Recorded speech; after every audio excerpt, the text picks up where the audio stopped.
السلام علیکم، میں ہوں فراح حسن اور میں آپ کو جاوید پبلشرز میں خوش آمدید کہتی ہوں۔ آج ہم پڑھیں گے کڈس معاشرتی علوم برائے جماعت چہارم کا سبق نمبر 4، خیبر پختونخوا کے اہم تاریخی واقعات اور شخصیات کا بقیہ حصہ۔ کرنل شیر خان 1 جنوری 1970 کو خیبر پختونخوا کے ضلع صوابی کے ایک گاؤں نوے کلی شیوا اڈا میں پیدا ہوئے۔ گورنمنٹ کالج صوابی سے انٹرمیڈیٹ کی تعلیم مکمل کرنے کے بعد انہوں نے پاک فضائیہ میں بطور ایئر مین شمولیت اختیار کی۔ اپنی تربیت کی تکمیل پر انہیں پرائمری فلائنگ ٹریننگ ونگ رسال پور میں الیکٹرک فٹر ایروناٹیکل مقرر کیا گیا۔ انہوں نے نومبر 1992 میں پاکستان ملٹری اکیڈمی کاکول میں شمولیت اختیار کی اور 1994 میں 90 لانگ کورس میں گریجویشن کیا۔ ان کی پہلی پوسٹنگ 27ویں سندھ رجمنٹ اوکاڑا میں ہوئی۔ جنوری 1998 میں انہوں نے رضاکارانہ طور پر کشمیر میں LOC پر خدمات انجام دی۔ کرنل شیر خان نے لائن آف کنٹرول LOC پر کارگل تنازع کے دوران بہادری کی ذاتی مثالیں قائم کی اور دشمن کو بھاری نقصان پہنچایا۔ انہوں نے 5 اسٹریٹجک پوسٹوں کا دفاع کیا جو انہوں نے اپنے 30 جوانوں کے ساتھ مل کر لگ بھگ 17,000 کی بلندی پر قائم کی اور کئی بھارتی حملے پسپا کیے۔ کئی ناکام کوششوں کے بعد 5 جولائی کو دشمن نے 2 بٹالین کی مدد سے کرنل شیر خان کی پوسٹ کو گھیرے میں لے کر بھاری گولہ باری کی اور پوسٹ کے کچھ حصے پر قبضہ کرنے میں کامیاب ہو گئے۔ اس کے جواب میں کرنل شیر خان نے بہادری سے دن کے وقت دشمن پر جوابی حملہ کیا۔ یہ ہندوستانی فوج کے لیے حیران کن تھا کیونکہ وہ ایسی کسی چیز کی توقع نہیں کر رہے تھے۔ دن کے وقت ایسی کارروائی کو خود کش جوابی حملہ سمجھا جاتا تھا، لیکن اس پوسٹ کی اہمیت سے کرنل شیر بخوبی واقف تھے۔ انہوں نے نہ صرف دشمن کو پسپائی پر مجبور کرنے میں کامیاب ہوئے بلکہ ان کا پیچھا کرتے ہوئے اپنے بیس کیمپ تک پہنچے اور اس عمل میں شہادت کو گلے لگا لیا۔ پاکستان کے صوبہ خیبر پختونخوا سے تعلق رکھنے والے اس شیر کو بعد از مرگ نشان حیدر سے نوازا گیا۔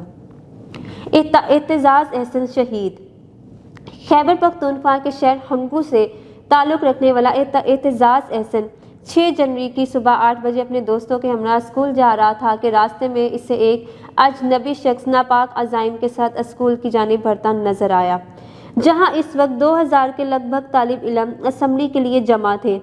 اعتزاز احسن نے اپنے ساتھیوں کے بارہا منع کرنے کے باوجود دہشت گرد کے ناپاک عزائم کو بھانپتے ہوئے اسے پوری قوت سے جکڑ لیا، یہاں تک کہ خود کش جیکٹ دھماکے سے پھٹ گئی اور اعتزاز احسن نے علم دوستی کا ثبوت دیتے ہوئے جامع شہادت نوش کر گیا۔ اعتزاز احسن کو اس کی شجاعت اور جرأت مندانہ اقدام کے باعث 6 ستمبر 2015 کو تمغہ شجاعت سے نوازا گیا، جبکہ ہیرلڈ میگزین کی جانب سے اسے ہیرو آف دی ایئر قرار دیا گیا تھا۔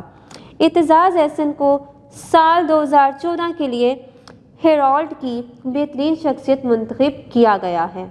قاضی حسین احمد 1938 میں ضلع نوشہرہ صوبہ خیبر پختونخوا کے گاؤں زیارت کاکا صاحب میں پیدا ہوئے۔ انہوں نے ابتدائی تعلیم گھر پر اپنے والد مولانا قاضی محمد عبدالرب سے حاصل کی، پھر اسلامیہ کالج پشاور سے گریجویشن کے بعد پشاور یونیورسٹی سے جغرافیہ میں MSc کیا۔ تعلیم مکمل کرنے کے بعد جہانزیب کالج سید الشریف میں بحیثیت لیکچرر 3 برس تک پڑھاتے رہے۔ دوران تعلیم اسلامی جمعیت طلبہ پاکستان میں شامل رہنے کے بعد قاضی حسین 1970 میں جماعت اسلامی کے رکن بنے۔ 1987 میں جماعت اسلامی پاکستانی امیر منتخب کر لیے گئے۔ اس کے بعد 4 مرتبہ امیر منتخب ہوئے۔ قاضی حسین احمد 1985 میں 6 سال کے لیے سینٹ آف پاکستان کے ارکان منتخب ہوئے۔ 1992 میں وہ دوبارہ سینیٹر منتخب ہوئے، تاہم انہوں نے حکومتی پالیسیوں پر احتجاج کرتے ہوئے بعد ازاں سینٹ سے استعفیٰ دے دیا۔ 2002 کے عام انتخابات میں قاضی صاحب 2 حلقوں سے قومی اسمبلی کے رکن منتخب ہوئے۔ نورانی صاحب کی وفات کے بعد تمام مذہبی جماعتوں کے اتحاد MMA یعنی متحدہ مجلس عمل کے صدر منتخب ہوئے۔ MMA میں فضل الرحمان کے برعکس قاضی صاحب کا نقطۂ نظر ہمیشہ سے سخت گیر رہا۔ تحریک نظام مصطفیٰ کے دوران گرفتاری کے علاوہ افغانستان پر امریکی حملوں اور یورپ میں پیغمبر اسلام کی شان میں گستاخی پر مبنی خاکوں پر احتجاج کے دوران انہیں گرفتار کیا گیا۔ دوران گرفتاری انہوں نے موتی دہم میں مقالہ جات لکھے جو بعد میں کتابی صورت میں شائع ہوئے۔ قاضی صاحب کو اپنی مادری زبان پشتو کے علاوہ اردو، انگریزی، عربی اور فارسی پر عبور حاصل تھا۔ احمد فراز سید احمد شاہ 12 جنوری 1931 کو کوہاٹ میں پیدا ہوئے۔ فراز ان کا قلمی نام ہے۔ وہ اپنے خاندان کے ساتھ پشاور منتقل ہو گئے۔ انہوں نے مشہور ایڈورڈز کالج پشاور سے تعلیم حاصل کی اور پشاور یونیورسٹی سے اردو اور فارسی میں ماسٹرز کیا۔ نسلی طور پر ایک پشتون تھے۔ سید احمد فراز نے پشاور یونیورسٹی میں فارسی اور اردو کی تعلیم حاصل کی۔ بعد ازاں وہ پشاور یونیورسٹی میں لیکچرار بن گئے۔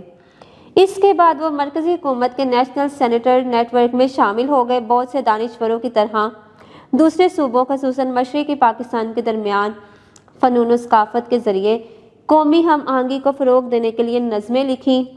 وہ پاکستان اکیڈمی آف لیٹرز کے چیئرمین تھے۔ سب سے زیادہ مطلوب شاعر نے کئی قومی اور بین الاقوامی ایوارڈز جیتے۔ ان کے کام کا چینی، ڈچ، انگریزی، فرانسیسی، جرمن، ہندی، مقدونیائی، روسی اور سویڈش میں ترجمہ ہو چکا ہے۔ وہ پچھلی صدی کے جدید اردو شاعروں میں سے ایک تھے۔ ان کا انتقال 25 اگست 2008 کو اسلام آباد میں ہوا۔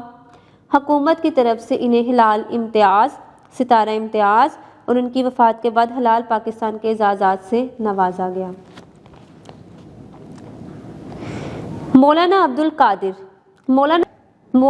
القادر 14 جون 1905 کو صوابی کے ایک چھوٹے سے گاؤں پبینی میں پیدا ہوئے۔ 1927 میں اسلامیہ کالج پشاور سے گریجویشن کیا۔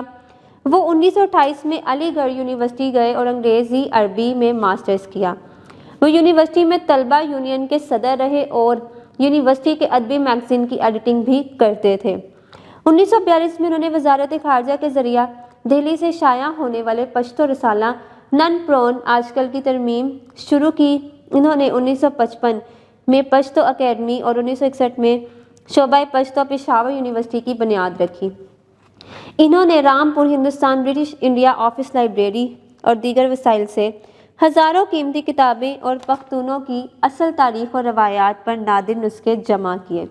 ان کی 2 کتابیں جن میں خطوط کا مجموعہ اور ایک تحقیقی مقالہ بعد از مرگ شائع ہوئے۔ ان کی پشتو میں قرآن پاک کی تفسیر دا قرآن تفسیر ابھی تک غیر مطبوعہ ہے۔ 22 اکتوبر 1969 کو ایک سیمینار کے دوران ڈھاکہ کے راجشاہی میں ان کا انتقال ہو گیا اور ان کی پیاری پشتو اکیڈمی سے متصل پشاور یونیورسٹی کے قبرستان میں سپرد خاک کر دیا گیا۔ امید ہے کہ آپ کو ویڈیو پسند آئی ہوگی۔ اپنا بہت سارا خیال رکھیے گا۔ جڑے رہیں بولتی کتابوں کے ساتھ۔